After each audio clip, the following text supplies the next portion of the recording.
আসসালামু আলাইকুম রহমতুল্লাহি ওয়া বারাকাতুহু।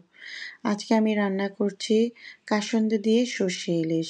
প্রথম আমি কড়াইটা গরম করেছি, ওর মধ্যে কতগুলো কালিজিরা দিয়েছি, তার সাথে সয়াবিন তেল, এরপর সর্ষের তেল দিচ্ছি আর অল্প কয়টা আস্তা সর্ষে দিচ্ছি।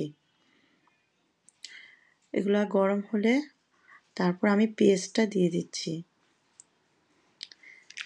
পেস্টটাকে এখন আমি একটু নাড়াচাড়া করব যাতে তাড়াতাড়ি নরম হয়ে যায়। পেঁয়াজটা নরম হলে আমি এক একটা মশলা দেওয়া স্টার্ট করব। প্রথম আমি দিচ্ছি ধনে গুঁড়া, তারপরে আমি দিচ্ছি হলুদ সামান্য সামান্য করে, তারপরে আমি আবার দিচ্ছি মরিচের গুঁড়া।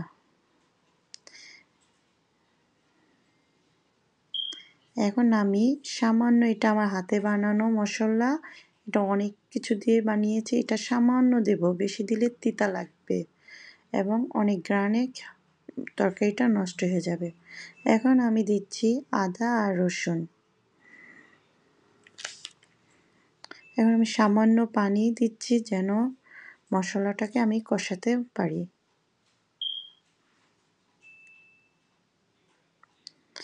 এখন আমি ঢাকনা দিয়ে দিব 2 মিনিটের জন্য।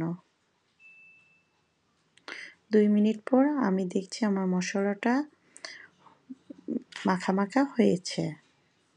এখন আমি মাছগুলো দিয়ে দেব। আমি আজকে 4 পিস মাছ রান্না করছি। মাছের যে পানিটা, লাস্টের পানিটা আমি ফেলে দিয়ে আমি মাছের পিসটা দিচ্ছি। এখন মাছগুলোকে আমি আবার উল্টিয়ে দেব যেন মশলাগুলো তার গায়ে লাগে। তারপরে আমি কাসুন্দিটাকে ঝাঁকিয়ে ওকে মিক্স করার পর আমি কড়াইতে দিয়ে দেব।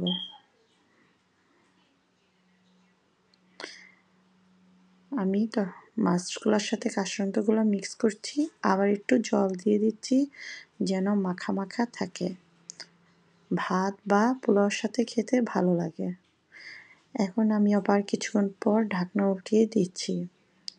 ওর সাথে আমি কয়েকটা গাছের কাঁচামরিচ দিয়েছি, ওগুলো অনেক ঝাল, এবং ফ্রিজিং ধনেপাতা দিচ্ছি, কাটা ধনেপাতা দিচ্ছি। তারপর আমি 2 মিনিট রাখবো। ইলিশ মাছ বেশি রান্না করতে হয় না, অল্পতেই রান্না হয়ে যায়।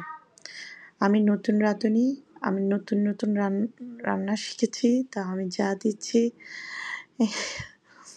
আপনাদের ভালো লাগলে আমাকে লাইক এবং সাবস্ক্রাইব করবেন। এই তো আমার রান্না আজকের মতো শেষ হয়ে গেল। আল্লাহ হাফেজ।